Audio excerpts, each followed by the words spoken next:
Hey guys, it's me, Maverick Jack 24 here, and it's been a little while since I done one of these Saber videos. So, in order to make things a bit more better and interesting, and for those wondering that have seen my last video, don't worry, I'm much better from my cold, but that it takes a little bit to get fully better. I'm like partially nearly done, but anyways, for those that don't know, this is clearly Korriban LS6 Luke Skywalker V2 lightsaber.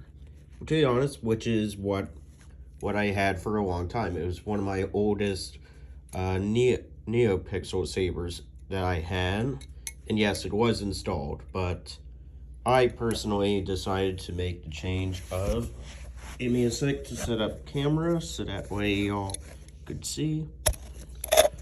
I kind of decided after a few wires broke just to, well, empty the entire thing out. And when I say I emptied out the entire thing of electronics, there's like zero trace left to be found in there. I even hauled out this section, the neck, and here, and everything else. Let me just connect. Anyway, so you might be wondering, Minnie, how is this a production style Luke V3? Well, to answer your question is that well, since I've been working on the post-production V3, and since, to be honest, I didn't really have a point in needing a non pointer thing, which I'll use my feet for. Hold this for a little bit. Pretty much the thing in Return Jedi what is that we know that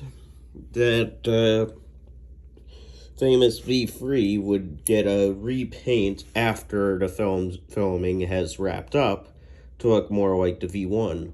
However, due to current times, and due to Return Jedi being one of my favorite Star Wars films, I decided to simply, well, accidentally broke one of the things in here, which made me forced to rechange the clamps, well, the actual just handle clamp, and adding in like a, what do you call it? Called another bar to it, and adding in the clamp card to be more reminiscent of that you would have seen roughly, well, more accurately, this was more of a one that I was given for a TFA one, which I hate TFA, but since, to be honest, it looks close enough to what the production style V3 had before it was changed up, I thought it was close enough. Plus this version of the V2's longer screw, but this being the shorter weaver, really does help distinguish it a bit. However, the only thing that I kind of forgot to do was, flip this upside down. But I don't think that they did that on set at the moment until further pictures of the V3 in production come out. I knew it was roughly a copy of the V2, which so far this does seem like a pretty good copy slash replica that they would have most likely used on set for the blade stuff, since it relatively looks like it could have just been made to appear like from both a distance, which it was meant to made to appear from a distance to look identical to the V2, but it would have some minor changes to it, such as, having both clamp cards instead of just a bar there, and having a shorter weaver compared to V2, having a different clamp card. And of course, I'm still debating whether or not if I should keep this cone knob or not, since I don't know if the V3 would have had the cone knob attached to it at time of filming, but but I'm judging yes due to the V3 actually being one of the give me a sec one of the models it from a new one of this Obi-Wan stunts from A New Hope, along with the V2 that was originally motorized. I believe the V3 was the motorized stunt used in the cantina. I believe that was the case. And because the V2 is the motorized stunt of Obi-Wan during the entire Death Star duel that he had with Vader. But due to both needing wires, this one is non-movable, by the way. I can't do anything to move this one unless I wanted to sand it off, which I don't, because I actually do like this. Like this here. It kind of helps build in the sense of it is supposed to feel like the V2 from a distance. And even though this is all hollow, I feel like this would have made like one of those perfect, not gifts, but more like perfect,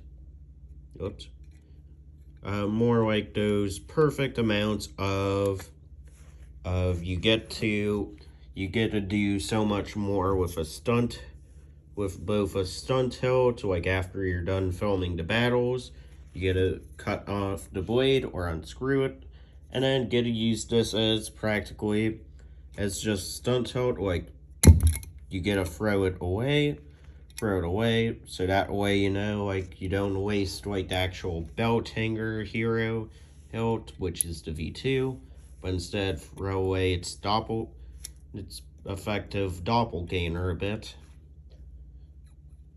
and effectively just get to have something that you could use a bit more dangerously compared to the actual main hero prop that you're kind of trying to save up and not really get too badly damaged or get too badly messed up, so that way it doesn't mess with continuity. So yeah, this is my take of a production style Luke V3.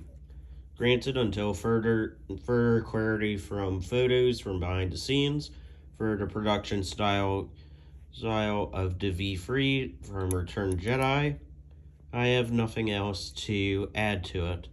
Granted, give or take, I might just find a way to get a better clamp card, but for now, this does its job.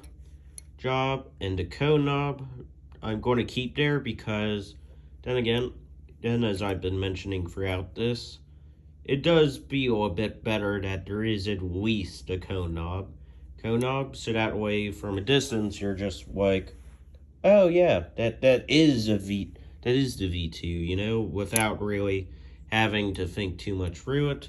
It's even got that fake little bit of gaffer's tape there, which the actual prop from on set. You can see the bladed stunt, which is the V3, have this little painted section and a bit more painted in for the neck than the V2's actual gaffer's tape.